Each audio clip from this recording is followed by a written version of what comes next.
Yeah, obviously give credit to Penn State, number 7 ranked team in the country for a reason. Give them the ability to, obviously, I thought at halftime coming in, our guys would breathe a little bit. As bad as things went offensively in the first half, I thought we'd kind of responded in the proper way at the end of the second quarter, and I thought we'd come back out and do a continuation of what we did, but we just couldn't overcome. Anytime you have 5 turnovers, 4 picks, and one fumble, it doesn't matter how well you play on defense, you're not going to have success. So we got to do a really good job of cleaning that up. I do want our guys to know that there were some positives out there. There are good things that happened. Some of our guys individually, but also collectively, we've made some stops. I think our defense, many times they were giving the ball in bad situations to put their foot down and give up a field goal at best. Was a really good testament to them. I thought special teams, our guys again continued to battle. We blocked a field goal, put a hand on. I think did they count that? They got a hand on the ball. Ryan Mead on a punt design that Dish had come back to me on Tuesday, and we felt really strong about. So just classic point there, right? Gets the side of his hand, the score of the game right there. If we get our hands on it, that's what literally changes games, right? So dollar short in many different ways. I'd like this football team. 3 games into it, we're a 1-2 team going into our last non-conference opponent. So we got a week to get our boat right and play well against FAU, and obviously on the back end of that, have an 8-game conference schedule that we have to understand every one of those games is an opportunity to get better. So from an injury standpoint, it was difficult. I think Matt, had done so much to get back out there, and literally on the first play, had a shoulder injury that he did enough to come back, had the strength back up, but then when he re-injured the second time, couldn't get it back to where it needs to be. So we'll do some.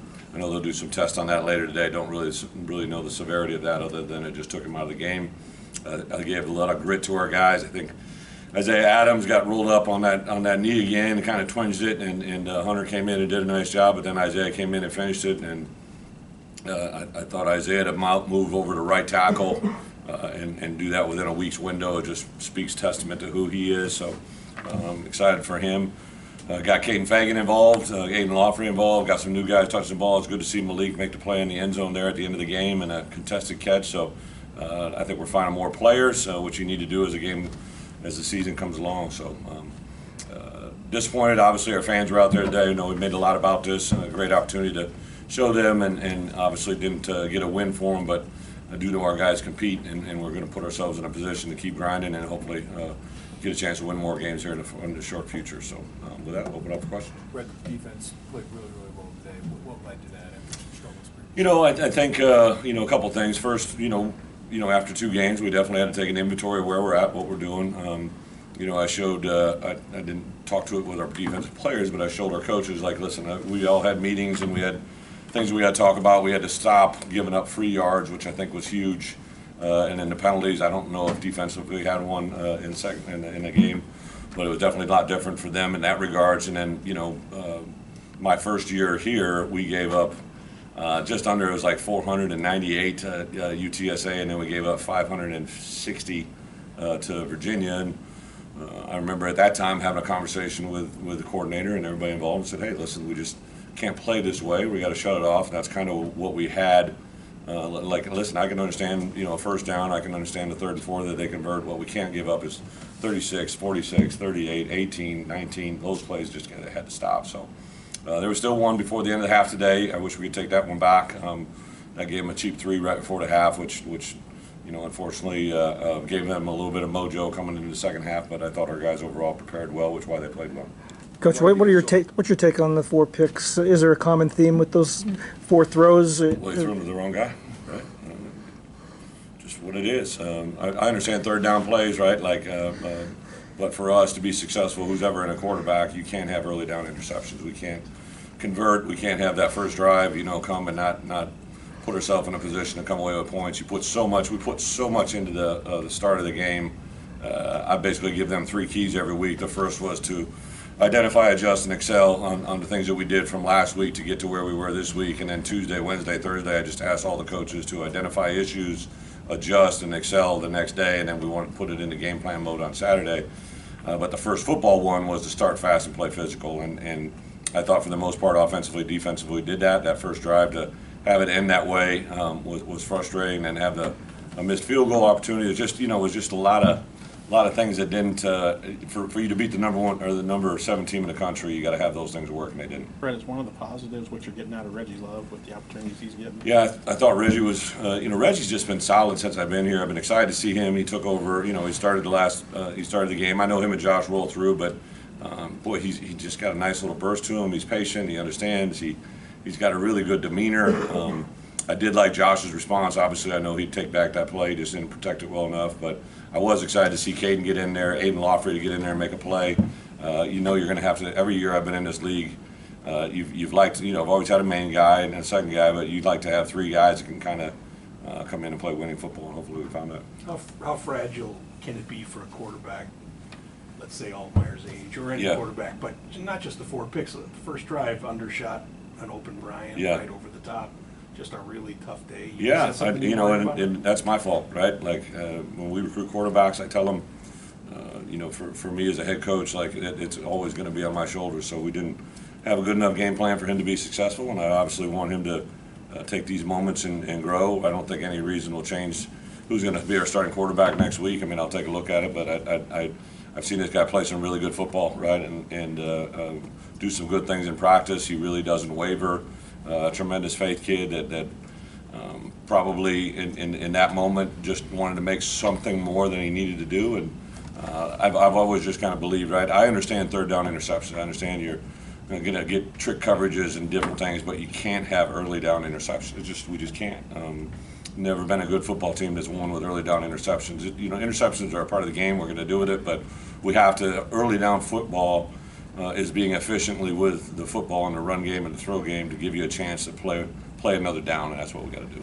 Just for clarity, it looked like Luke was limping a little bit. Yeah. The change, was that just the way the game unfolded? No, he got hit low. We're supposed to protect the quarterback, and I asked the officials about it. They said that they hit him in the stomach and fell down, so if that's what happened, that's great. There was a couple discussions that I had with the officials. Obviously, there was another time when they went airborne over a shield, which I know that as a 15-yard penalty, but that didn't see that way. There was an early grab on the sideline that I asked them to clarify, and they said that it was a bam play, the first play over the middle. So there was a number of things that got frustrating, and I'm sure we'll get good explanations. I'm excited because I think it's a Big Ten crew that will get better, and as a football team, we'll get better as well. You go ahead. Him leaving the game wasn't injury related, though, right? No, I don't think it was feeling great, but we didn't. No, it wasn't because of injury at the end. I didn't see any question. Coach Malik Elzy made some plays late in the game, and he was on the field quite a bit today. What can you want to get more out of him? Yeah, last week we kind of after the Kansas game, we going into our second game, there was a group of freshmen that we wanted to play without a doubt, and you could kind of see who those guys were and what we were doing. So I just asked our guys to make a conscious effort about even if it's a handful of plays, like don't make them memorize the whole playbook if they're struggling with it. Like let's get these plays that these guys can be involved with and get them on the field, right? So from a standpoint of game plan wise, we were definitely trying to get Malik more involved. Caden Fagan, Aiden Lawfrey, Griffin Moore, Luke. Obviously was our starting quarterback during the course of the week, so he got all the prep on those plays. And another guy that Tip Ryman just continues to be an impressive guy that we have to get him involved in the game plan. So we definitely want to get Malik in there and see him grow. He, like all young guys, he had kind of a rough week overall, but responded well with the Wednesday, Thursday practice. Had a little bit of a setback, but he overcame it, and I'm excited because I think this could be something that could propel him into the future. Brett, I know Johnny's kind of known, but when you're getting that kind of play out of Johnny Yeah. the last 2 weeks, what's that mean for you? I could feel it during the course of the week. I could see it really going back to after the Toledo game. I know you guys that know him well just know his demeanor, and he played extremely well last week in the Kansas game. I know he was giving everything he can, and he was a big part of why I think our guys played better this week. He led that thing, and Keith, to be truth, he got a pretty good shot last week in the Kansas game. Had a huge bruise contusion on his shin that really limited him all week, and didn't know if we were going to have him out there. And he battled back and really Thursday turned the corner and gave us an opportunity to play him today. But we give him a lot of credit for being out there. I know Tariq also took a shot to the knee and was a little banged up, bruised up, and it was frustrating for him. I don't think he was full go, 100% rodeo. So, but I do think our guys responded and played well. And I give credit to our defense coaches. They had enough perseverance when things kept getting set against them. They went out there and kept having some pretty good success. Coach, would you Demetrius think Hill- Hill more after this one? How would you think of John Paddock today? I know he was short. John Paddock? Yeah, how'd you feel? Yeah, tough spot, right? But Right. I mean, we were within 2-score game there for like, it was right there, and I'm like, that last pick kind of like, okay, we can't do this no more. We can't put him back out there and put John in, and of course they were going to heat it up a little bit. So that first series was a little bit rough, but he settled down, came back, and had that second series, and obviously the touchdown throw to Malik, and a guy that I've been very impressed. John's got great bloodlines. He has a grandfather and uncle here, and his parents are great people, and he's been waiting for this opportunity. We'll sit down and talk about it as coaches to see where it goes, but it was good to see him the first time in action and have a little bit of success. Big picture, Brett. Finish with this one. You talked a lot about the first 8 games last year and how after that just sort of lost contact with certain elements of what was going right. There's been 8 games since. Not that there's any magic to 8-game increments, but do you feel like have you lost a little footing? Is it going to be hard to get it back? These guys are pretty resilient. I think as coaches, we realize, like literally when we sat down and looked at the schedule, I'm always kind of a guy that looks big picture but small picture, and I knew these first 3 games were all going to be unique preps for us, FAU included. But these 3, I knew Toledo was going to have probably one of the best teams they've had since they've been there. I knew that Kansas was going to be a very difficult preparation coming out of a short week, and I knew they had a lot of skill sets. They ran some unique offensive schemes that were very difficult to get ready for, especially in a short week. And then obviously I knew Penn State was going to be what they are. So I knew these first 3 games. I'd love to be 3-0, but I knew we'd have to battle our tail off to get to whatever record we can. So I'm not happy to be 1-2, but we've learned a lot of really good lessons, and we've learned some things I think that can help us in the 9 games ahead, right? And that's going to be the important part. I get the question, but I really don't. There's correlations you could tie into every year if you really look, but 2022 is behind us. 2023 is in front of us. Thanks, guys.